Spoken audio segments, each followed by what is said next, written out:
Hello champions, Raunak Rao this side. और आज हम डिस्कस करेंगे अपनी क्लास 12th पॉलिटिकल साइंस की जो हमारी सेकंड बुक है, that is India after independence का chapter number 7, that is regional aspirations. Right, Raunak Rao this side once again, और with the help of our short notes. Right, बिल्कुल crux short notes के through हम पूरा चैप्टर रिवाइज करेंगे। Right, rarely इसके बाहर अगर कोई क्वेश्चन आएगा देन वो सभी के लिए डिफिकल्ट होगा। मोस्ट ऑफ द क्वेश्चंस जो आए हैं वो इस टॉपिक में कवर हो जाएंगे, इस पूरे कंटेंट में कवर हो जाएंगे वो सारे टॉपिक्स। राइट, सो बिना देरी किए स्टार्ट करते हैं। रीजनल एस्पिरेशंस, पहले मतलब समझते हैं क्या मतलब होता है रीजनल एस्पिरेशन का। रीजन वी ऑल नो, कोई स्पेसिफिक एरिया। एक स्टेट में भी कोई रीजन हो सकता है यानी कोई डिस्ट्रिक्ट, और पूरी कंट्री में भी कोई एक रीजन हो सकता है जैसे इंडिविजुअल स्टेट। तो इस चैप्टर में जो हमारा फोकस रहेगा वो अलग अलग स्टेट्स के ऊपर रहेगा। And aspirations means there demands और व्हाट दे एस्पायर फॉर, उन्हें क्या चाहिए, वाई दे नीड इट, उन्हें क्यों चाहिए, उनकी क्या डिमांड है। सो अलग अलग रीजन्स की इंडिया में क्या एस्पिरेशंस रही हैं इंडिपेंडेंस के बाद, उस पर हम ध्यान देंगे और कुछ स्टेट्स के बारे में स्पेसिफिकली पढ़ेंगे। टाइम था 1980s का, 1980s के around. Various demands, desires, aims of different regions of country. Country का अलग अलग रीजन, अलग अलग स्टेट कुछ डिमांड प्रेजेंट करता है, डिज़ायर प्रेजेंट करता है, अपने एम्स प्रेजेंट करता है कि सेंट्रल गवर्नमेंट हमें ये चीज़ें प्रोवाइड नहीं कर रही है। और उसमें से जो सबसे मेजर डिमांड आती है रीजनल एस्पिरेशन में, it was demand for more autonomy. More autonomy means more power, हमें ज़्यादा पावर चाहिए। ज़्यादा पावर किस चीज़ के लिए? To take our own decisions, कि हम अपने खुद के डिसीजंस खुद ले सकें। For that we need more autonomy means more power, central government हमें ज़्यादा पावर प्रोवाइड करे। Right, so that was it. Now इस वजह से कॉन्फ्लिक्ट होता है, that is conflict between regional, that is state groups and the government. किन किन के बीच में कॉन्फ्लिक्ट होता है? जो रीजन या स्टेट जो डिमांड कर रहा है पावर को, और दूसरा गवर्नमेंट, सेंट्रल गवर्नमेंट जिससे वो डिमांड कर रहे हैं। सो इनके बीच में कॉन्फ्लिक्ट होता है। सो कॉन्फ्लिक्ट किन किन स्टेट्स के बीच में हुआ और उसको कैसे सोल्व किया गया, यही हम रीजनल एस्पिरेशन चैप्टर में पढ़ेंगे। That is various demands and desires of different states और रीजन्स। डिमांड क्या थी? More autonomy means more power to take our own decision, कि सेंट्रल गवर्नमेंट का इंटरफेरेंस ना हो, हम अपने डिसीजंस खुद ले सकें। एंड दैट इज कॉन्फ्लिक्ट उसके किस वजह से? उस वजह से कॉन्फ्लिक्ट होता है किसके बीच में? रीजन के बीच में और सेंट्रल गवर्नमेंट के बीच में। राइट, अब आगे चलते हैं। Now very important question, what is India's approach to deal with regional aspirations? To deal, Indian government की क्या अप्रोच रही है रीजनल एस्पिरेशंस के साथ डील करने के लिए?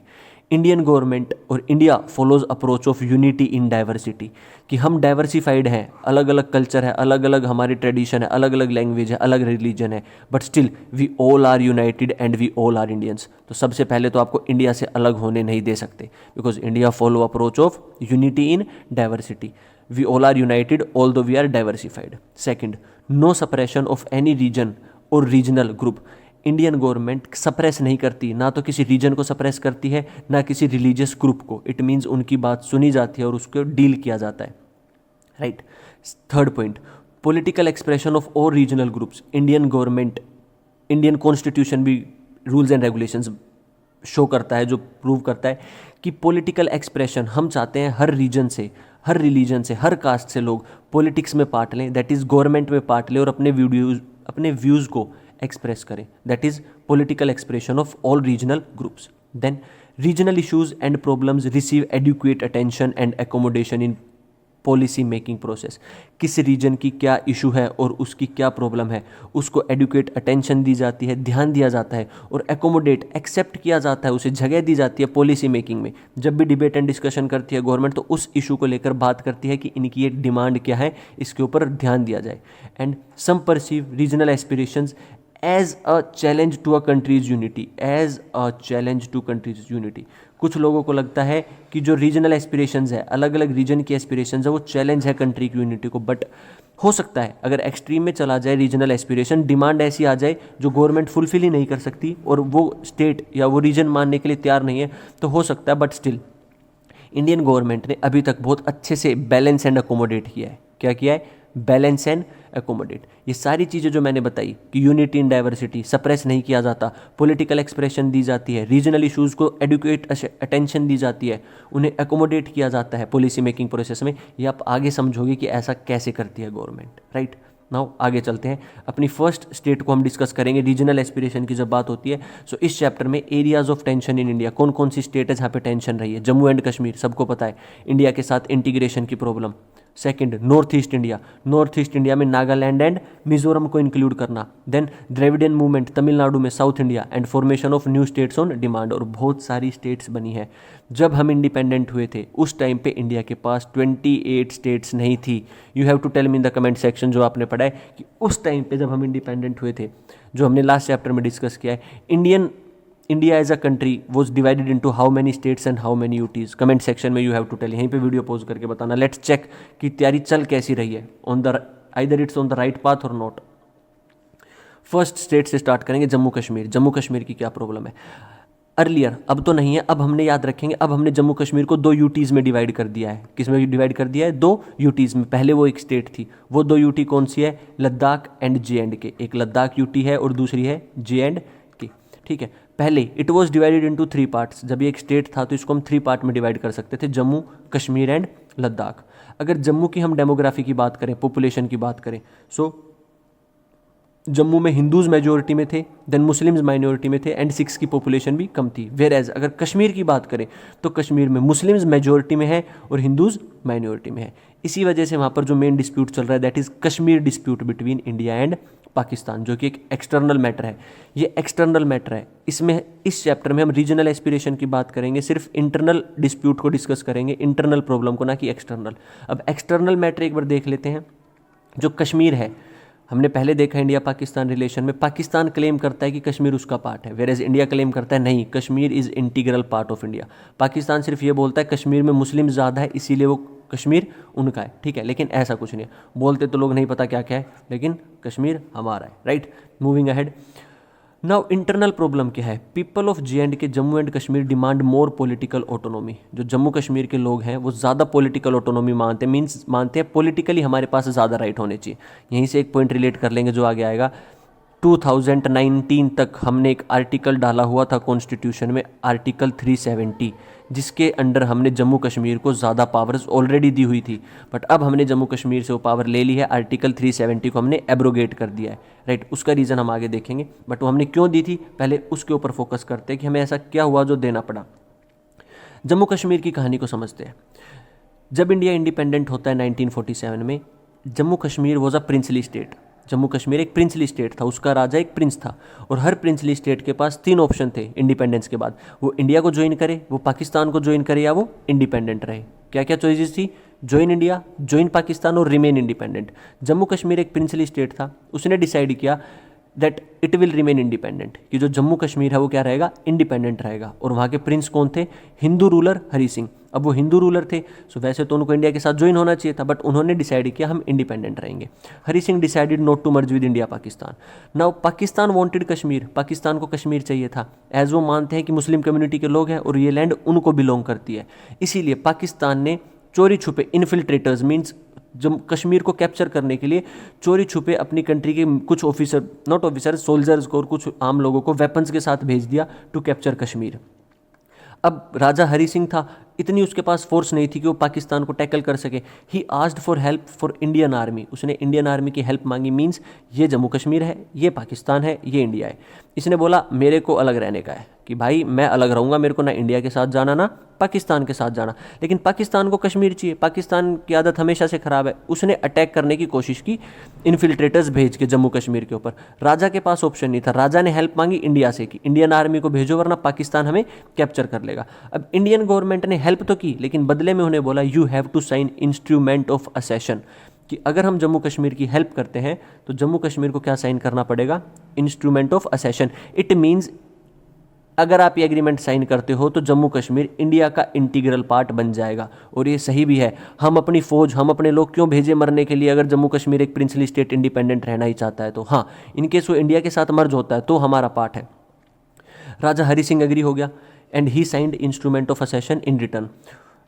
हमने इंडियन आर्मी भेजी, हमने पाकिस्तान को रोका, सारी चीज़ें सेटल डाउन हुई काफ़ी हद तक, ठीक है। उसके बाद जब किंग हट गया पावर से, Sheikh Abdullah became prime minister, not उस टाइम पे उस पोस्ट को प्राइम मिनिस्टर बोलते थे, बाद में इसको हमने चेंज करके सीएम किया है। कब किया है ये हम आगे देखेंगे। So Sheikh Abdullah who was a very close friend of Jawaharlal Nehru, और कांग्रेस पार्टी से काफ़ी अच्छे लिंक थे उसके। Okay, so Sheikh Abdullah became prime minister of state of Jammu and Kashmir and India accepted Jammu केज demand of autonomy. Jammu Kashmir ने बोला हम आपके साथ तो जुड़ रहे हैं लेकिन हमें कुछ स्पेशल प्रिविलेजेस चाहिए। जवाहरलाल नेहरू इंडिया में थे, हेड थे कांग्रेस के, उन्होंने बोला ठीक है। इसीलिए हमने कॉन्स्टिट्यूशन में कौन सा आर्टिकल डाला, आर्टिकल 370, जिससे हमने पावर्स दे दी। क्या क्या पावर दे दी जम्मू कश्मीर को? उनका अपना खुद का फ्लैग, कोई भी रूल अगर इंडिया में पास होगा तो उसे सेपरेटली जम्मू कश्मीर की असेंबली में पास होना पड़ेगा। देन मैरिजेस के रिकॉर्डिंग हमने उनको ज़्यादा पावर्स दे दी। लैंड एक्विजिशन के अकॉर्डिंग कि वहाँ पे कोई लैंड नहीं ले सकता बाहर का आके, ठीक है। सो काफ़ी ऐसे प्रोविजंस थे जिसमें हमने उनको special powers the under article 370, right. और कांग्रेस ने पीएम किसको बनाया? सिर्फ उस स्टेट का prime minister, that is Jammu and Kashmir का शेख अब्दुल्ला, ठीक है। अब उसी टाइम से आगे चलते हैं। From that time this region is conflict between India and Pakistan. उसी टाइम से इंडिया और पाकिस्तान के बीच में कश्मीर जो मुद्दा है लड़ाई का मुद्दा बना हुआ है, ठीक है। पाकिस्तान कश्मीर को बोलता है आज़ाद कश्मीर, ये बेसिकली पीओके है, जिसको हम पीओके बोलते हैं। हुआ कुछ यूँ था, मान लो ये पाकिस्तान है, ये हमारा कश्मीर को इंक्लूड करके इंडिया है। सो पाकिस्तानीज ने एंटर किया, इंडियन आर्मी ने इनको यहाँ पे रोका, ये थोड़ा सा वापस चले गए, लेकिन इस कुछ एरिया जिसको पीओके बोला जाता है, पाकिस्तान ऑक्यूपाइड कश्मीर, जो माने जम्मू कश्मीर का एरिया है बट पाकिस्तान के कंट्रोल में है, ठीक है। क्योंकि यूएन बीच में आ गया था कॉन्फ्लिक्ट पे, और यूएन ने बोला स्टैंड स्टिल, जहाँ पर हो वहीं खड़े हो जाओ। तो इंडियन आर्मी यहाँ पे रुक गई, पाकिस्तानीज यहाँ पे रुक गए। सो ये जो हमारा हिस्सा है उनके पास है, जिसे हम पाकिस्तान ऑक्यूपाइड कश्मीर बोलते हैं और वो आज़ाद कश्मीर बोलते हैं, ठीक है। बट लोगों की क्या डिमांड है? People of Kashmir demand more autonomy, that is demand for plebiscite. Kashmir के लोग डिमांड करते हैं मोर ऑटोनॉमी। आर्टिकल 370 देने के बाद भी दे डिमांड मोर ऑटोनॉमी, हमें ज़्यादा पावर दो, और वो प्लेबिसाइट डिमांड करते हैं। Plebiscite means when you decide by voting कि इस जगह के लोगों को किन के साथ ज्वाइन होना है।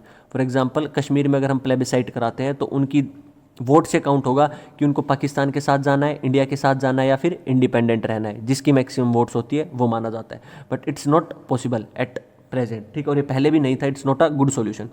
Although it's a good solution, but when we talk about Jammu and Kashmir we need to think about it, ठीक है। क्योंकि पॉलिटिकल मोबिलाइजेशन बहुत ज़्यादा होती है, पाकिस्तान बहुत ज़्यादा इन्फ्लुएंस करता है उस एरिया को, ठीक है। सो कॉन्फ्लिक्ट हो सकता है। नाउ यूएन गेव, यहाँ तक बस जम्मू कश्मीर की कहानी अभी हमें याद रखेंगे कि क्या हुआ है, ठीक है। कैसे हरी सिंह ने इंडिया की हेल्प मांगी, इंस्ट्रूमेंट ऑफ असेशन साइन किया और उसे इंडिया का पार्ट होना था। पाकिस्तान ने अटैक किया था इस वजह से, और अभी भी थोड़ी सी टेरिटरी पाकिस्तान के कैप्चर में है। कश्मीर के लोग, जम्मू कश्मीर के लोग मोर ऑटोनॉमी मानते हैं, मींस दे डिमांड प्लेबिसाइट, जो कि अभी नहीं हुआ है। जम्मू कश्मीर की प्रॉब्लम को सोल्व करने के लिए UN gave 3 step solution to 1947 कॉन्फ्लिक्ट। ये इंडिया पाकिस्तान की पहली लड़ाई थी इंडिपेंडेंस के बाद। सितंबर में हम आज़ाद हुए और इनके शांति नहीं थी पाकिस्तान वालों के कि अक्टूबर में 1947 में ये हमसे लड़ने के लिए आ गए, ठीक है। नाउ रेजोल्यूशन इशूड, यूएन एक रेजोल्यूशन इशू करता है 21 अप्रैल 1948 को, और 3 स्टेप सॉल्यूशन देता है। इन 3 स्टेप्स को बहुत अच्छे से देखेंगे। 3 step solution, Pakistan had to withdraw its people and infiltrators. UN बोलता है पाकिस्तान को अपने लोग जो उन्होंने चोरी छुपे कश्मीर में भेजे हैं और इन्फिल्ट्रेटर्स को वापस बुलाना पड़ेगा। सेकंड, उन्होंने इंडिया को बोला India needs to reduce force, India ने जो इतनी आर्मी फोर्स भेज रखी है जम्मू कश्मीर में वैली में, उसको वापस बुलाओ। And maintain peace law and order, India वहाँ पर peace law and order maintain करेगा। थर्ड, उन्होंने बोला plebiscite to be conducted in a free and impartial manner, UN ने बोला कि प्लेबिसाइट कंडक्ट कराओ, वोटिंग काउंट कराओ और लोगों से वोटिंग कराओ और लोगों से पूछो वो कहाँ जाना चाहते हैं, इंडिया, पाकिस्तान या इंडिपेंडेंट। बट ये नहीं पॉसिबल। ये यूएन के 3 सॉल्यूशन है but they are not successful. 1948 में दिए थे और अभी तक डिस्प्यूट सोल्व नहीं हुआ है। हमें पता है पाकिस्तान के साथ अभी भी हमारा कॉन्फ्लिक्ट ऑन गोइंग है, अभी भी हमारा कॉन्फ्लिक्ट चल रहा है, right. So it means 3 step solution was not feasible between India and Pakistan. So in 3 steps को एक बार अच्छे से रीड करो आप, right. Now moving on, another important question, problems faced by Jammu and Kashmir. आज के टाइम पे जम्मू कश्मीर क्या प्रॉब्लम्स फेस कर रहा है? Which are the major problems which are faced by Jammu and Kashmir? First problem, Jammu Kashmir is facing problem of violence, violence बहुत ज़्यादा है वहाँ पे। Second, political instability, politics stable नहीं है, कभी भी गवर्नमेंट गिर जाती है, कभी भी टेररिस्ट एक्टिविटीज़ की वजह से, या फिर आप कह सकते हो यूनिफॉर्मिटी ना होने की वजह से पॉलिटिकल स्ट्रक्चर में पॉलिटिकल इंस्टेबिलिटी है, गवर्नमेंट अच्छे से फंक्शन नहीं कर पा रही। Then cross border terrorism, Pakistan की साइड से होने वाला terrorism. Then loss of lives, लोगों का मारा जाना, बॉर्डर एरिया है, कॉन्फ्लिक्टिंग जोन है। Then displacement of Kashmiri Pandit, जो कश्मीरी पंडित को फोर्सफुली वहाँ से निकाला गया, ठीक है, और काफ़ियों को मारा भी गया। आपने मूवी भी देखी होगी, that is Kashmir files.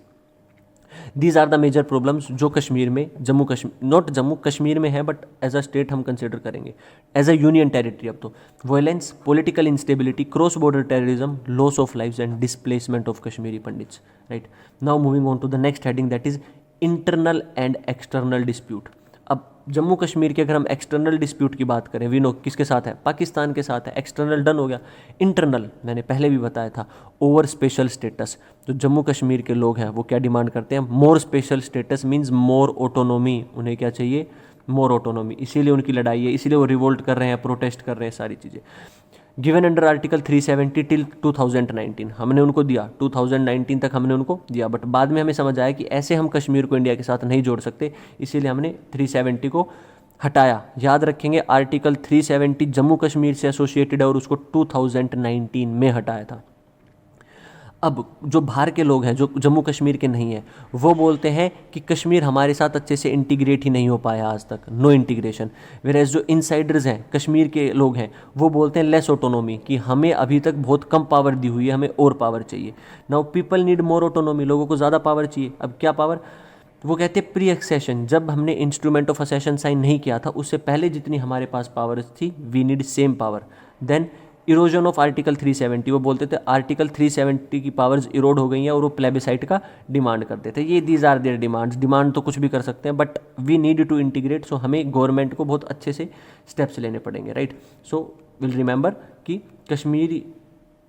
Kashmir है, Jammu is not that much conflicting zone, लेकिन कश्मीर है।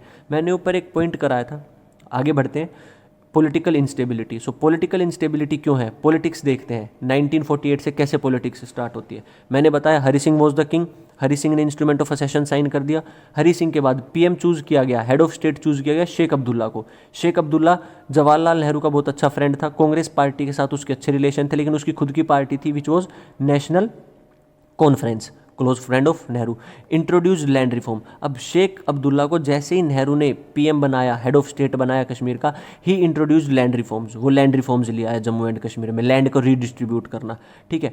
Later Sheikh Abdullah removed from the power, बाद में कांग्रेस के साथ रिलेशंस खराब हो गए, सो शेख अब्दुल्ला को पावर से हटा दिया गया।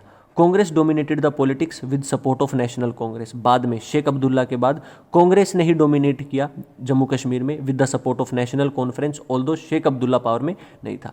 1953 से 1974 तक इन्फ्लुएंस ऑफ कांग्रेस। 1965 हमने पीएम चेंज किया, पीएम को बदल के हमने क्या कर दिया, चीफ मिनिस्टर, कि अब यहाँ पे पीएम नहीं बोला जाएगा, अब बोला जाएगा चीफ मिनिस्टर, जो हर एक स्टेट का होता है। 1965। और जो हमने पहला सीएम बनाया, चीफ मिनिस्टर बनाया, हिज नेम गुलाब Mohammad Sadiq. Very very important, MCQ में आ जाता है कंफ्यूज करने के लिए।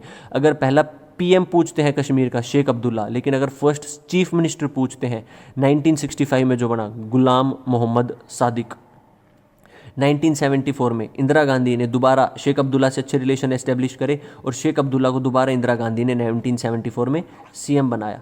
After death of Sheikh Abdullah की डेथ होती है, पावर में जो सीएम आते हैं उसके बेटे आते हैं, दैट इज़ फारूक अब्दुल्ला, ठीक है। देखो पॉलिटिकल कितने अनस्टेबल है। शेख अब्दुल्ला पावर से हटाया, कांग्रेस का डोमिनेशन, फिर कांग्रेस ने पीएम को सीएम बनाया तो मोहम्मद सादिक, फिर दोबारा शेख अब्दुल्ला को लेकर आए। Then after death of Sheikh Abdullah, power CM to his son Farooq Abdullah. Power किसको दी गई, उसके बेटे फारूक अब्दुल्ला को। फारूक अब्दुल्ला को भी कुछ टाइम के बाद डिसमिस कर दिया गया, गवर्नर ने डिसमिस कर दिया, क्योंकि सेंटर स्टेट रिलेशन अच्छे नहीं चल रहे थे। And centre state politics and dominance of Congress continued, Congress ने ही कंटिन्यू करा। 1987 में इलेक्शन होते हैं, कांग्रेस फारूक अब्दुल्ला के साथ फिर दोबारा गवर्नमेंट बनाती है। कोएलिशन, सब क्या चल रहा है, ये ईयर याद करो, 1987 आ गया है, 89 के आसपास से क्या चल रहा है वर्ल्ड में, पूरी कंट्री में, सॉरी, कोएलिशन गवर्नमेंट चल रही है। नेक्स्ट वाले चैप्टर में आप देखोगे ना। Now people not happy with 1987 election result, लोग खुश नहीं थे। वहाँ पे मिलिटेंट मूवमेंट स्टार्ट हो जाती है। मिलिटेंट मीन्स लोग ही हथियार उठा लेते हैं, जो सिटीजन्स हैं वहाँ के लोग हैं, they pick up weapons. Militant movement started in Kashmir. 1996 national conference दोबारा पावर में आती है और डिमांड करती है मोर ऑटोनोमी। 2002 में एक नई पार्टी आती है, पीपल्स डेमोक्रेटिक पार्टी, जिसको कांग्रेस सपोर्ट करती है, ठीक है। इतनी पॉलिटिकल स्ट्रक्चर चेंज हो चुका है। 5 अगस्त 2019 इंपॉर्टेंट, बीजेपी पावर में आती है 2014 में। 2019 में J&K रीऑर्गेनाइजेशन एक्ट आता है जिसमें आर्टिकल 370 को हटाया जाता है और जम्मू कश्मीर जो कि एक स्टेट था उसको 2 यूटीज़ में डिवाइड कर दिया जाता है। Here we are done with Jammu and Kashmir. Jammu Kashmir के बारे में इंपॉर्टेंट, पॉलिटिकल स्टेबिलिटी कैसे चेंज हुई पूरा अच्छे से रीड करना है। इंटरनल और एक्सटर्नल, एक्सटर्नल तो पाकिस्तान के साथ लड़ाई है, इंटरनल मोर ऑटोनॉमी, ज़्यादा पावर चाहिए उन्हें, ठीक है, कि अपने खुद के डिसीजन ले सके। Problems in Jammu and Kashmir, और हमने उसको कैसे अपने साथ जोड़ा था। इट मीन्स वो अपनी मर्जी से जुड़े थे। प्रिंस थे जो राजा हरी सिंह थे, हिंदू रूलर, उसने अपनी मर्जी से ज्वाइन किया था, इंस्ट्रूमेंट ऑफ असेशन साइन किया था। याद रखेंगे इंस्ट्रूमेंट ऑफ असेशन हर वो स्टेट साइन करती है जो इंडिपेंडेंस के बाद इंडिया के साथ जुड़ी है, not state princely state. We are done with Jammu and Kashmir. Moving on to the next state that is Punjab. Punjab बनता है 1 नवंबर 1966 को। पहले सिर्फ एक ही स्टेट थी पंजाब, अब हमने पंजाब को 3 स्टेट में डिवाइड करा 1966 में, that is Punjab, Haryana and Himachal Pradesh. याद रखेंगे इसीलिए हम 1 नवंबर को हरियाणा डे भी मनाते हैं। 3 स्टेट बनी, Punjab, Haryana, Himachal Pradesh. Created on basis of language के बेसिस पे बना, means linguistic state. Akali Dal Punjab में एक डोमिनेंट ग्रुप रहा है जो बाद में पॉलिटिकल ग्रुप भी बनता है। इन 1920 वो आया था पावर में, एंड पावर में इन द सेंस 1920 से वो एग्जिस्टेंस में है। और उन्होंने डिमांड की थी सबसे पहले एक ग्रुप कि हमें क्या चाहिए, पंजाबी सूबा। ग्रुप का नाम अकाली दल है जो बाद में पॉलिटिकल ग्रुप भी बन जाता है। उनकी डिमांड थी पंजाबी सूबा, कि पंजाबी लोगों के लिए, पंजाबी बोलने वालों के लिए, लोगों के लिए हमें अलग स्टेट चाहिए, दैट इज़ पंजाबी सूबा। Akali Dal one elections in 1967 and 1977। जो स्टेट इलेक्शंस हुए उसमें अकाली दल इलेक्शन जीतता है 1967 में और 77 में। पोजीशन ऑफ अकाली दल पॉलिटिकली, अगर हम अकाली दल की पोजीशन देखें तो पंजाब में वो ज़्यादा स्ट्रॉन्ग नहीं है। अब अकाली दल की पोजीशन पॉलिटिकली पंजाब में ही ज़्यादा स्ट्रॉन्ग क्यों नहीं है? First point, state government dismissed by centre. बार बार जो स्टेट गवर्नमेंट होती है उसको सेंटर गवर्नमेंट डिसमिस कर देती है, तो स्टेट गवर्नमेंट का influence come. Second, Akali Dal did not get maximum Hindu support. जो हिंदूज हैं पंजाब में वो अकाली दल को सपोर्ट नहीं करते। Third, class and caste division within Sikhs के बीच में भी, सिख लोगों में भी कास्ट और क्लास डिवीजन है जिस वजह से स्टेबिलिटी नहीं आ पाती। ये 3 रीज़न है जो अकाली दल की पावर को वीक बना रहे थे, ठीक है। फिर आता है 1970s, सेम डिमांड हर स्टेट सेम करेगी, that is more autonomy. 1970s का टाइम आता है, अकाली दल डिमांडेड मोर ऑटोनॉमी। अकाली दल बोलता है पंजाब को ज़्यादा पावर चाहिए। उसके लिए वो एक रेजोल्यूशन पास करते हैं, एक मीटिंग करते हैं आनंदपुर साहिब गुरुद्वारा, गुरुद्वारा का नाम है आनंदपुर साहिब गुरुद्वारा। वहाँ पे वो मिलते हैं सब और एक रेजोल्यूशन पास करते हैं, ठीक है। एंड दे डिसाइड कि Sikh hegemony in the area, कि इस एरिया में जो पंजाब है यहाँ पे हेजीमनी पावर में सुप्रीम कौन रहेंगे? सिख्स रहेंगे इन दिस एरिया, ठीक है। अब यहाँ पे अकाली दल 2 ग्रुप्स में डिवाइड हो जाता है। एक होते हैं मॉडरेट्स जो चाहते हैं हम बात करके प्यार से अच्छे से काम करेंगे with debate and discussion. Second one are the extremist. दूसरा ग्रुप होता है जो होते हैं एक्सट्रीमिस्ट्स, जो डिसाइड करते हैं कि नहीं, वी वांट, हम प्यार से करेंगे ही नहीं, हमें पावर चाहिए, मीन्स हमें पावर चाहिए, हमें चाहे उसके लिए वेपन्स उठाने पड़े या कुछ भी करना पड़े, right. So those were the extremists. So Akali Dal divide हो गया।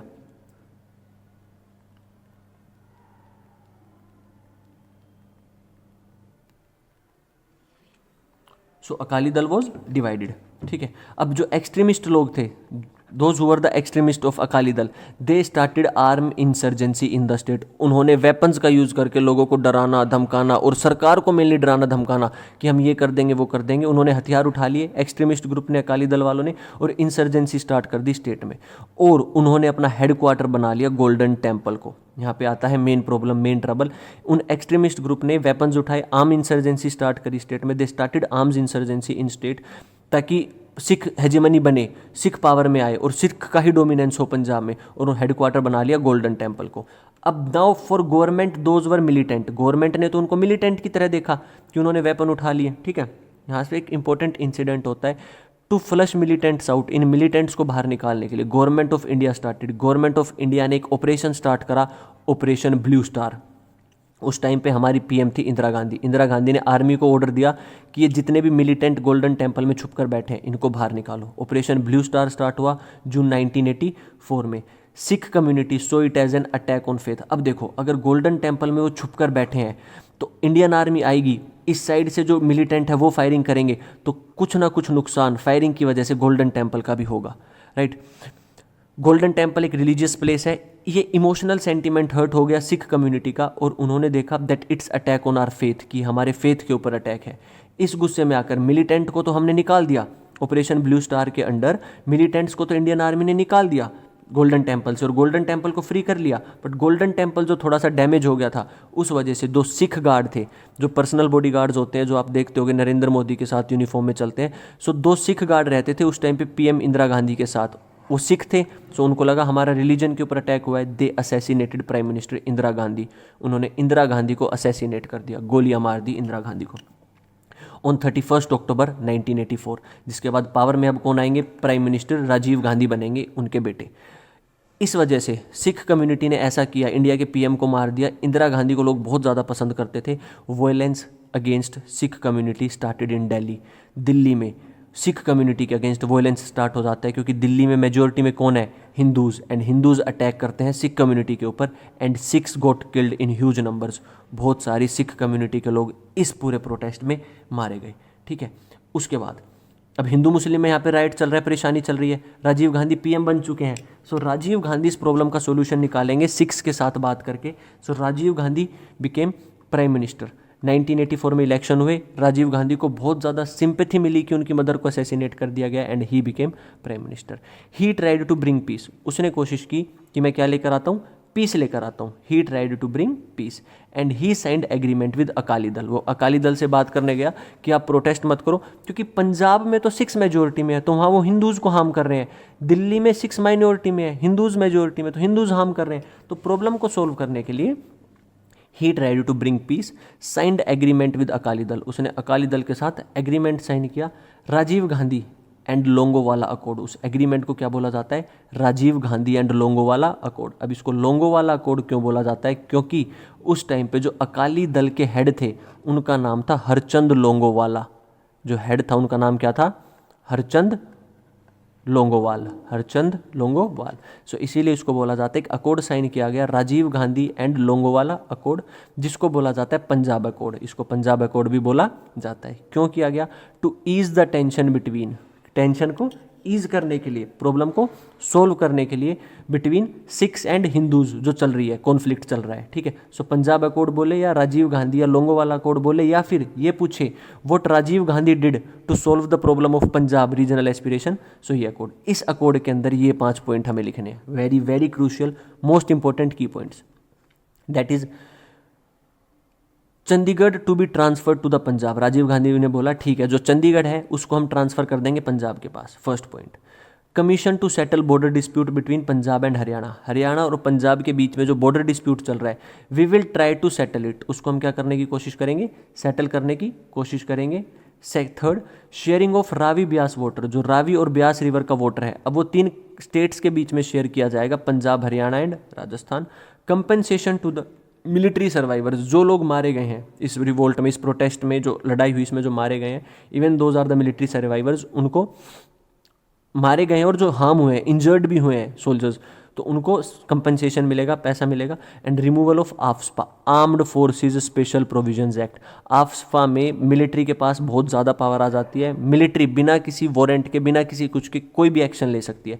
सो उसने बोला कि हमने जो पंजाब में आफ्सपा लगाया हुआ है, armed forces special provisions act, उसको हम पंजाब से हटा देंगे। दोबारा देखेंगे, बहुत इंपॉर्टेंट है। 5 एग्रीमेंट हुए राजीव गांधी और लोंगोवाला के बीच में, हरचंद लोंगोवाला के बीच में, जिसको पंजाब अकॉर्ड भी बोला जाता है। पंजाब एग्रीमेंट, अकॉर्ड माने एग्रीमेंट। एग्रीमेंट में डिसाइड हुआ चंडीगढ़ पंजाब के पास चला जाएगा, कमीशन सेटअप करेंगे हरियाणा पंजाब के बीच में डिस्प्यूट सेट करने के लिए, बॉर्डर वाला। रावी ब्यास का वाटर जो है शेयर होगा पंजाब, हरियाणा, राजस्थान के बीच में। कंपेंसेशन मिलेगा मिलिट्री सर्वाइवर्स को and removal of AFSPA. Things took time to settle, चीज़ों को सेटल होने में थोड़ा सा टाइम लगा, but slowly and gradually things settled down, right.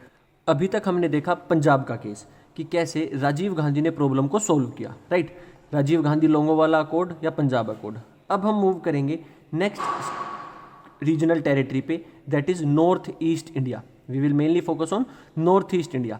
Now you have to tell me in the comment section, quickly video को एक बार pose करके मुझे कमेंट सेक्शन में बताओ, how many states are there in north east India.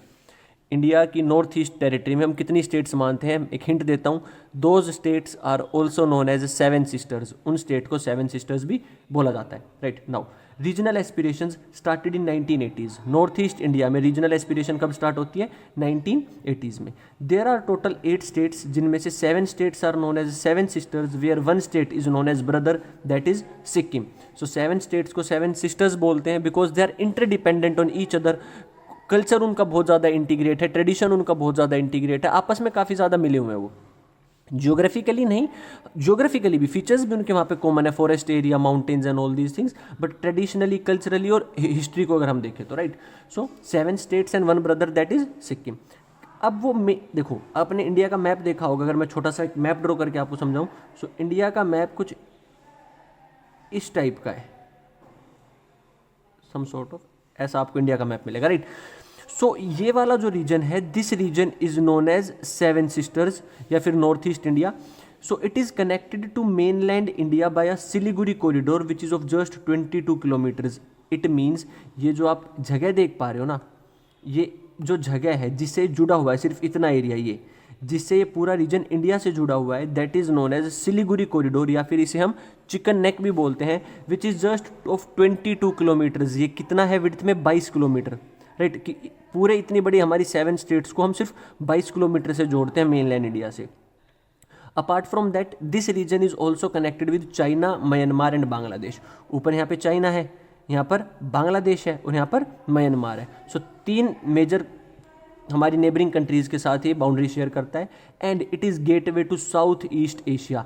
It means ये हमारे लिए रास्ते का काम करता है, गेटवे का काम करता है। अगर हमें कहाँ पे जाना है, साउथ ईस्ट एशिया में जाना है, वहीं यहाँ association of south east Asian nation, हमें म्यांमार, कंबोडिया, वियतनाम, लाओस, इन जगह पे जाना है। So it act as a gateway. सो ये हमने थोड़ा सा इंट्रोडक्शन देखा नॉर्थ ईस्ट का, ठीक है। Now after 1947 partition became landlocked country.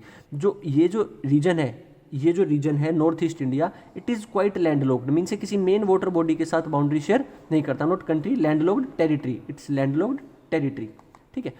अब नॉर्थ ईस्ट को क्या क्या प्रॉब्लम्स फेस करनी पड़ी, या फिर वहाँ के लोगों ने प्रॉब्लम्स फेस की, जिस वजह से उन्होंने रीजनल एस्पिरेशन स्टार्ट की, मीन्स डिमांड्स, ऑटोनॉमी के लिए डिमांड स्टार्ट करी। फर्स्ट, 1947 के बाद affected north east economy, north east की इकोनॉमी इंपैक्ट हुई, ठीक है। सेकंड, लैक ऑफ डेवलपमेंट, वहाँ पे गवर्नमेंट ने ज़्यादा ध्यान नहीं दिया, so there was lack of development. Then remained insulated, वो लोग मानते हैं हम इंसुलेटेड है, मेन लैंड से हम बहुत अलग है, कटे हुए हैं। एंड इन्फ्लक्स ऑफ रेफ्यूजीज, जो नेक्स्ट प्रॉब्लम वहाँ पे एमर्ज हुई, it was influx of refugees, means ये जो बांग्लादेश और म्यांमार है ना, यहाँ से बहुत सारे रेफ्यूजीज, मतलब इलीगली जिन लोगों के पास सिटीजनशिप नहीं थी, वो इस टेरिटरी में एंटर कर गए।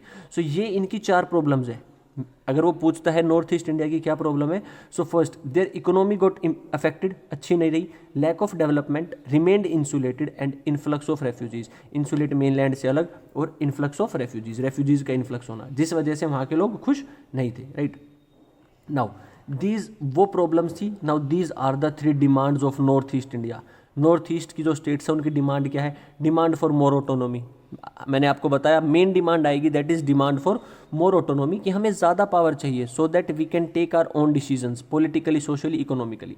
देन मूवमेंट फॉर सेसेशन, कुछ स्टेट है नॉर्थ ईस्ट इंडिया में जो सेसेशन डिमांड करती हैं। सेसेशन मीन्स सेसीड होना चाहती है। सेसीड का मतलब, ये बहुत इंपॉर्टेंट वर्ड है, सेसीड। सेसीड मीन्स आप चाहते हो कि आपकी टेरिटरी मेन कंट्री से अलग होकर अपनी खुद की एक कंट्री बना ले। फॉर एग्जांपल, मान लो नागालैंड अगर सेसेशन की डिमांड करता है, तो वो ये बोल रहा है कि हमें नागालैंड स्टेट को इंडिया से अलग कर कर नागालैंड को एक सेपरेट स्टेट बनाना है, कंट्री बनाना है, एक सेपरेट कंट्री बनाना है। दैट इज़ कुछ स्टेट्स ये डिमांड करती थी, अभी नहीं करती, ऑल्दो वो हम आगे देखेंगे। And next is opposition to outsiders, वो जितने भी आउटसाइडर्स आए हैं उनको अपोज करती है कि इनको वापस भेजो, जितने भी रेफ्यूजीज आए हैं उनको सभी को वापस भेजना पड़ेगा, ये इनकी डिमांड है, ठीक है। So 3 demand for more autonomy, ज़्यादा पावर, मूवमेंट फॉर सेसेशन, कुछ स्टेट सेसीड होना चाहती थी, अलग होना चाहती थी इंडिया से, एंड ओपोजिशन टू आउटसाइडर्स, और अपोज करती हैं आउटसाइडर्स को। Now demand for more autonomy, अगर हम ऑटोनॉमी की बात करें जो ज़्यादा पावर डिमांड करती हैं, so before partition Assam, Manipur and Tripura, अभी नॉर्थ ईस्ट में 7 स्टेट हैं, लेकिन पार्टीशन से पहले सिर्फ पूरे हमने नॉर्थ ईस्ट को 3 स्टेट्स में डिवाइड किया हुआ था, एक असम थी, एक मणिपुर और एक त्रिपुरा। उसमें से भी मणिपुर और त्रिपुरा वर प्रिंसली स्टेट्स। याद होगा मणिपुर से कौन से राजा था, राजा बोधचंद्रा। राजा बोधचंद्रा याद आ रहा होगा ना, मणिपुर के जो प्रिंस थे। सो पार्टीशन से पहले 1947 से पहले सिर्फ 3 वहाँ पे स्टेट थी, असम, मणिपुर और त्रिपुरा, जिसमें से मणिपुर और त्रिपुरा प्रिंसली स्टेट्स थी, means government province, government control में सिर्फ असम था। Now Assam government tried to impose Assamese language on all the regions. अब असम गवर्नमेंट क्या करने की कोशिश करती है, असामीज लैंग्वेज को ही इम्पोज करने की कोशिश करती है सभी रीजन्स पे। देखो वो सभी रीजन्स ऐसे समझ आएंगे, 3 स्टेट्स आपने देख ली आज के हिसाब से, एक असम है, एक मणिपुर, एक त्रिपुरा है। उसके अलावा जो स्टेट्स बचती हैं वो बचती है अरुणाचल प्रदेश, मिजोरम, नागालैंड, मेघालय। नागालैंड एंड मेघालय की अभी कैपिटल है Tripura. Tripura is capital of Meghalaya. Then Nagaland की कोहिमा, मिजोरम की ऐजवाल, अरुणाचल प्रदेश की अगरतला। ठीक है, और उसके अलावा 3 स्टेट, 2 मतलब कितनी, 4 ही हो गई। Then Assam and Manipur. एक कौन सी स्टेट बच गई, अरुणाचल प्रदेश, मिजोरम, असम, अरुणाचल प्रदेश, नागालैंड, मणिपुर, मिजोरम, मेघालय। हो तो गई 7 states. I think we are done, yes done, we are done. 1 2 3 4 Meghalaya, Assam and Manipur. Arunachal Pradesh, Assam, Nagaland, Manipur, Mizoram, Meghalaya, Tripura, Agartala. Tripura is sorry Meghalaya की तो शिलोंग है, मैंने गलत बोला। मैंने बोला ना कि Tripura is capital of Meghalaya, नहीं गलत सॉरी। मेघालय की कैपिटल है शिलोंग और त्रिपुरा की कैपिटल है अगरतला। त्रिपुरा की कैपिटल है अगरतला। ठीक है,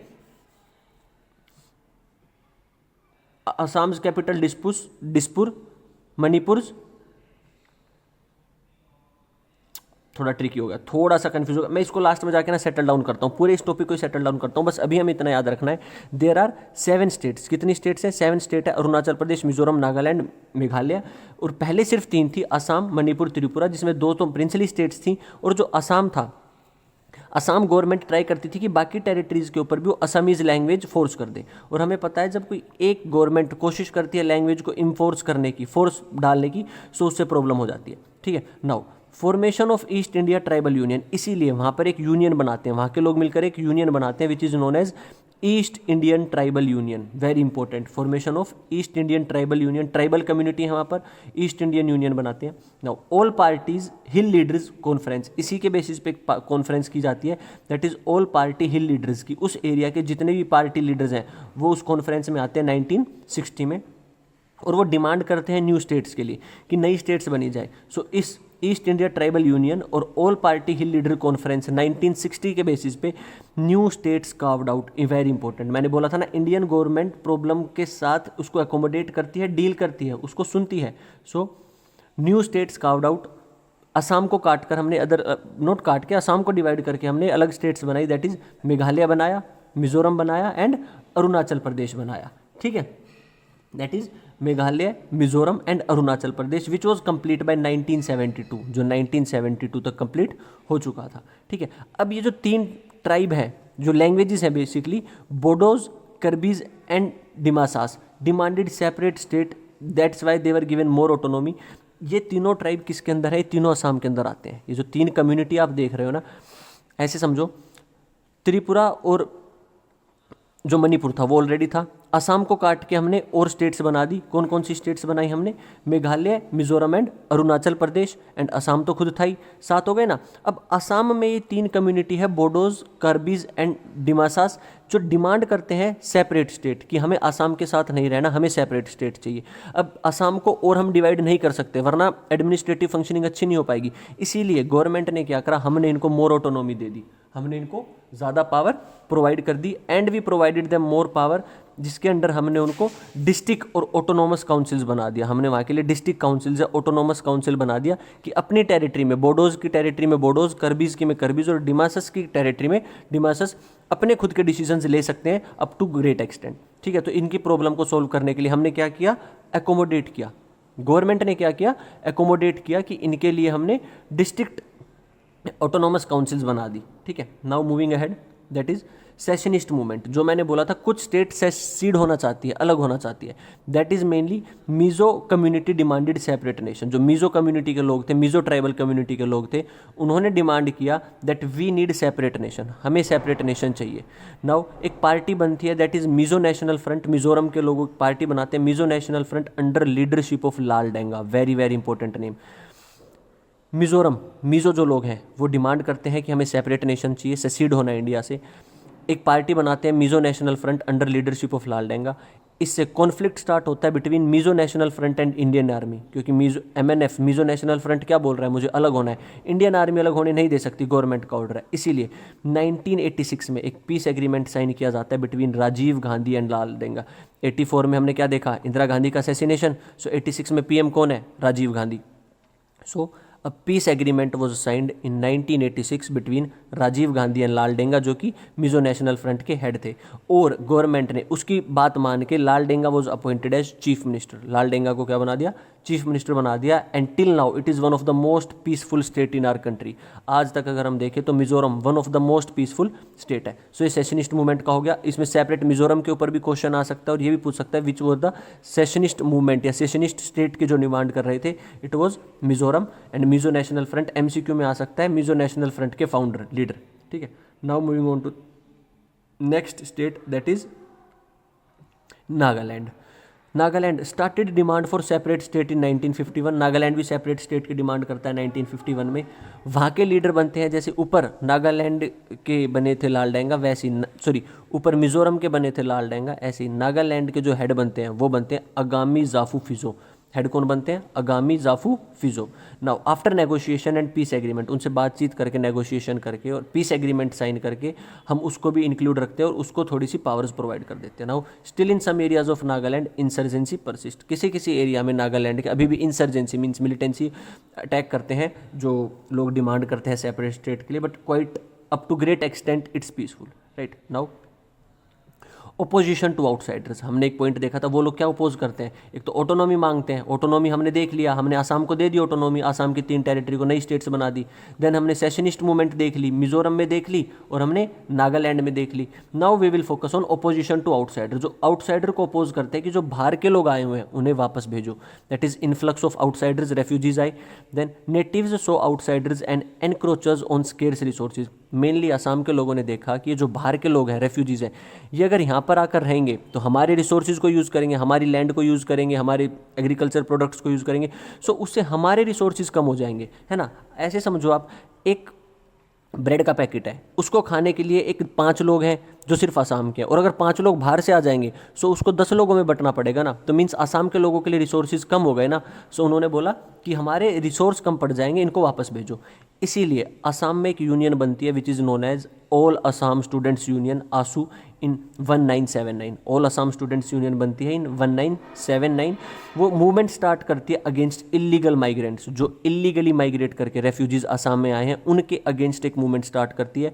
this led to violent clash, इस वजह से वहाँ पे क्लैश भी स्टार्ट हो जाता है, ठीक है। कि it was a students union, बच्चों की यूनियन थी, यूथ था, यूथ ने प्रोटेस्ट किया, पार्टी बना ली ऑल असम स्टूडेंट्स यूनियन, और जब उन्होंने इलीगल माइग्रेंट को फोर्स किया जाने के लिए तो वहाँ पे there were violent clash.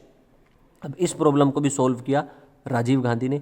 Rajiv Gandhi signed agreement with AASU in 1985 में राजीव गांधी आसू के साथ एग्रीमेंट साइन करते हैं और एक पार्टी बनाई जाती है दैट इज असम गाना संगम परिषद। असम गाना संगम परिषद बनाई गई party which emerged as a party to build golden Assam, और इनका एम क्या था कि we will make a golden Assam, मतलब हमारा जो असम है उसको हम बहुत अच्छा, बहुत प्रोस्पेरस दोबारा बनाएंगे। यहीं पे एक एग्रीमेंट साइन किया जाता है which is known as Assam accord to build peace. Still problem of migrant exist in north east India, और अभी भी असम में कहीं ना कहीं ये प्रॉब्लम है। सो यहाँ से इंपॉर्टेंट जो क्वेश्चन आता है that is all Assam students union. All Assam students union was formed in 1979। Aim क्या था, अगेंस्ट इलीगल माइग्रेशन, जिसकी वजह से वॉयलेंट क्लैशेज होता है। राजीव गांधी आसू के साथ एग्रीमेंट साइन करते हैं 85 में, और जिसके बाद पार्टी बनती है असम गाना संग्राम परिषद, और वो अभी भी किसका एम क्या है उनका, गोल्डन आसाम, आसाम को एक बहुत अच्छा गोल्डन सिटी स्टेट बनाना है। Then they still there is problem of this thing, illegal migration, right. So this is all about opposition to outsiders का एक इवेंट जो वहाँ पे मेजर रहा है, ठीक है। दोज आर द रेफ्यूजीज जिनके पास किसी कंट्री की नहीं होती, मेनली बांग्लादेश और म्यांमार से ही आते हैं, राइट। Now moving on to the Sikkim. Sikkim was a protectorate of India. हमेशा से ही सिक्किम जो रहा है प्रोटेक्टोरेट ऑफ इंडिया रहा है। प्रोटेक्टोरेट मीन्स इंडिया की रिस्पॉन्सिबिलिटी थी सिक्किम को प्रोटेक्ट करना। सिक्किम एक प्रिंसली स्टेट था, एक अलग स्टेट था, उसको प्रोटेक्ट करने की रिस्पॉन्सिबिलिटी हमेशा से इंडिया के पास रही है। Sikkim was governed bye a Chogyal dynasty. जो राजा था वहाँ का, चोग्याल जिनको बोला जाता था, सिक्किम्स मोनार्क, चोग्याल डायनेस्टी बोले या चोग्याल बोले, वो रूल कर रहे थे सिक्किम के ऊपर। इन 1974 Sikkim Congress one elections and demanded merger with India. अब प्रोटेक्टोरेट था, हम इंडिपेंडेंट हो चुके थे 1974 में। जो इलेक्शंस हुए उसमें सिक्किम में, तो वहाँ पे कांग्रेस पार्टी को काफ़ी वोट मिली और वो इलेक्शन जीत गई, और उन्होंने बोला कि हमें सिक्किम को इंडिया के साथ मर्ज करने ला चाहिए। ऑल्दो चोग्याल ने अपोज किया था यहाँ पे कि हम इंडिया के साथ मर्ज नहीं होंगे, लेकिन जो लोग थे सिक्किम के वो इंडिया के साथ मर्ज होना चाहते थे। सो इस चीज़ का हमने यूज़ किया कि लोग तो इंडिया के साथ मर्ज होना चाहते हैं, इंडिया के साथ रहना चाहते हैं। सो वी मर्ज्ड, चोग्याल को पावर से हटाया, राइट, इलेक्शन कांग्रेस जीती, then Sikkim became the 22nd state of India. Sikkim क्या बन जाता है, 22nd स्टेट हमारे इंडिया का बन जाता है। That is all about Sikkim, ठीक है। सो अभी तक आते आते, ये लास्ट टॉपिक है इसका, which is one of the most important topic. अभी तक आते आते हमने देखो किस स्टेट को देखा, सिक्किम को देखा, protectorate, opposition to outsider Assam, all Assam student union. उससे पहले हमने देखा नागालैंड सेशनिस्ट मूवमेंट, आगामी जाफू फिजो। एमसीक्यू के लिए इंपॉर्टेंट हो जाते हैं ये नाम। नागालैंड से आगामी जाफू फिजो, मिजोरम से लाल डेंगा, मिजो नेशनल फ्रंट, राजीव गांधी ने साइन कराया। देन लैंग्वेज के बेसिस पे जो लड़ाई हुई, बोडोज कर्बिस डिस्मासमस, जो सेशनिस्ट होना चाहते थे बट हमने उनको क्या दे दी, ऑटोनॉमी दे दी। ऑटोनॉमी कैसे दी, वी मेड डिस्ट्रिक्ट काउंसिल, उनकी डिस्ट्रिक्ट के अलग अलग काउंसिल बना दिए, गवर्नमेंट बना दी उनकी, लोकल गवर्नमेंट। ऐसे समझो डिस्ट्रिक्ट काउंसिल होती है लोकल गवर्नमेंट, वहाँ की लोकल गवर्नमेंट बना दी कि आप लोग अपने लीडर को इलेक्ट करो और अपनी प्रॉब्लम्स खुद सोल्व करो, गवर्नमेंट हेल्प करेगी। देन हमने देखा असम, मणिपुर, त्रिपुरा के बाद असम को काट के हमने, असम जब अपनी लैंग्वेज इंपोज करना चाहता था असमीज, तो हमने अलग अलग स्टेट बनाई, जिसमें से बनकर आती है मेनली हमारी अरुणाचल प्रदेश, मेघालय एंड मिजोरम, राइट। अभी टोटल स्टेट्स का मैं भी आपको लास्ट में एक बार चार्ट बना के दिखाता हूँ, थोड़ा सा कंफ्यूजन हो गया एक्सप्लेन करते टाइम, अभी बताता हूँ। देन हमने डिमांड्स देखी क्या क्या है, demand for more autonomy, movement for secession and opposition to outsider. Then these are the problems, lack of development, remain insulated, influx of refugees and all, north east. उससे पहले हमने पंजाब देखा है, कश्मीर देखा है, Akali Dal and all these things, operation polo, sorry not operation polo, operation blue star, very very important, 1984 operation blue star important, ठीक है। Then problems by Jammu Kashmir, और ये सारी चीज़ें हमने देखी। I am again telling you not to worry about notes. Notes कहाँ मिल जाएंगे, नीचे डिस्क्रिप्शन में लिंक होगा टेलीग्राम चैनल का और व्हाट्सएप चैनल का भी। एक तो आप दोनों चैनल ज्वाइन कर लेना, राइट, क्योंकि जो भी वीडियो अपलोड होती है या हम लाइव सेशंस कंडक्ट करते हैं, हम जो लिंक होता है आपके साथ वहाँ पे शेयर करते हैं, राइट। टेलीग्राम पे PDF मिल जाएगी, टेलीग्राम का लिंक नीचे मिल जाएगा, व्हाट्सएप पे रेगुलर अपडेट्स मिल जाएंगे, हम कनेक्टेड रह सकते हैं। कोई टॉपिक आपको समझ नहीं आया वो आप मुझे बता सकते हो कमेंट सेक्शन में, उसको दोबारा एक्सप्लेन कर दूंगा, no doubt. Now moving on to the last point which is very very important point, that is accommodation and national integration. Indian government कौन सा प्रिंसिपल फॉलो करती है, that is accommodate, that is unity in diversity, हम accommodate करते हैं सबको, and national integration. Now regional aspirations are part of democratic politics. First point, अगर India में डेमोक्रेसी है सो लोगों की डिमांड आएंगी, क्योंकि उनके पास फ्रीडम है, freedom of speech. That's why regional aspirations कोई गलत चीज़ नहीं है, regional aspirations are part of democratic politics. Good democracy को शो करता है रीजनल एस्पिरेशंस की, अलग अलग रीजन्स डिमांड कर रहे हैं, अपनी प्रॉब्लम को गवर्नमेंट के सामने रख रहे हैं, right. Best way to respond to the regional aspiration is through democratic negotiations and not suppression, जो हमने ऊपर ही पढ़ा। अगर आपको रीजनल एस्पिरेशंस के साथ डील करना है सो बेस्ट वे है डेमोक्रेटिक नेगोशिएशंस, उनसे बात करके ओपनली नेगोशिएट करो, not the suppression. Third lesson जो हमने लिया that is significance of power sharing. Power sharing बहुत ज़्यादा इंपॉर्टेंट है। देखो गवर्नमेंट ने पूरे उसको स्टेबल किया, स्टेट्स को इंटीग्रेट किया, कैसे करके, पावर शेयर करके, उनको थोड़ी सी ऑटोनॉमी देकर, पावर देकर। Then regional imbalance in economic development contribute to the feeling of regional discrimination. हाँ, अगर आप एक रीजन को डेवलप करोगे, हरियाणा, उत्तर प्रदेश, बिहार को आपने डेवलप कर दिया, लेकिन आपने नॉर्थ ईस्ट इंडिया को छोड़ दिया, regional imbalance in economic development contribute to the feeling of regional discrimination. So जिस रीजन में डेवलपमेंट नहीं हुई है वो डिस्क्रिमिनेटेड फील करेंगे कि उस सेम गवर्नमेंट ने हमारे लिए काम नहीं किया और दूसरे रीजन के लिए काम किया। ये सेम हमने कहाँ पे देखा, नॉर्थ ईस्ट में देखा कि वहाँ पे डेवलपमेंट नहीं हो पाई, इसीलिए उन्होंने प्रोटेस्ट किया।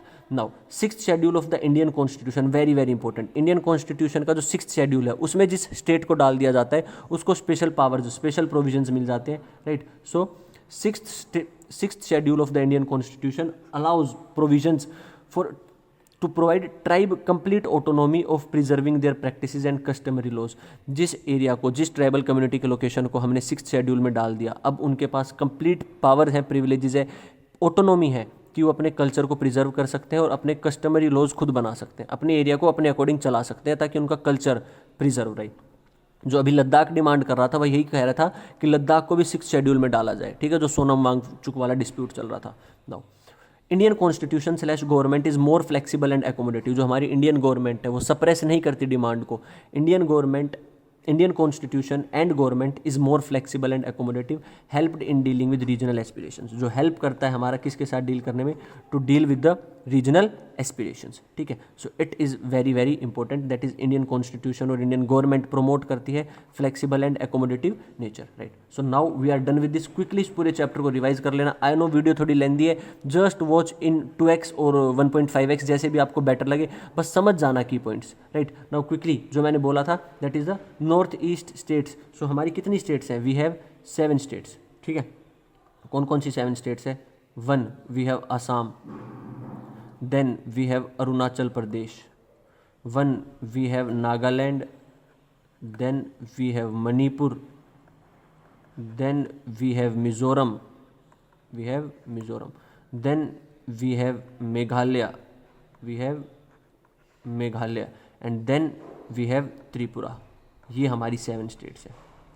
सो हमने क्या देखा, जो त्रिपुरा है और जो मणिपुर है वो प्रिंसली स्टेट थी, और ये जो बाकी स्टेट बनी है, मिज़ोरम बना है, मेघालय बना है, अरुणाचल प्रदेश, नागालैंड, ये मोस्टली हमने किससे काट कर बनाए हैं, असम से बनाए हैं, ठीक है। आपको इनकी कैपिटल्स भी पता होनी चाहिए just for the general knowledge purpose. For example Assam की दिसपुर, अरुणाचल प्रदेश, नागालैंड, मणिपुर, मिज़ोरम, मेघालय एंड त्रिपुरा, इनकी कैपिटल्स आपको पता होनी चाहिए, and these are the states. Thank you so much. Do tell me in the comment section video कैसी लगी, और इस वीडियो से इस चैप्टर से क्वेश्चन आया तो हम आंसर कर पाए इन नोट्स के थ्रू या नहीं कर पाए। Definitely you have to tell me in the comment box। Second, you can also take my WhatsApp number, that is 8800320838। आप मुझे WhatsApp पे पर्सनली मैसेज करके ही बता सकते हो कि सर हमारे CBSE बोर्ड में स्कूल एग्जाम में इसमें से आंसर आया था भैया या नहीं आया, right. Okay champions, take care, दोबारा मिलते हैं बहुत जल्दी। See you soon, take care, bye.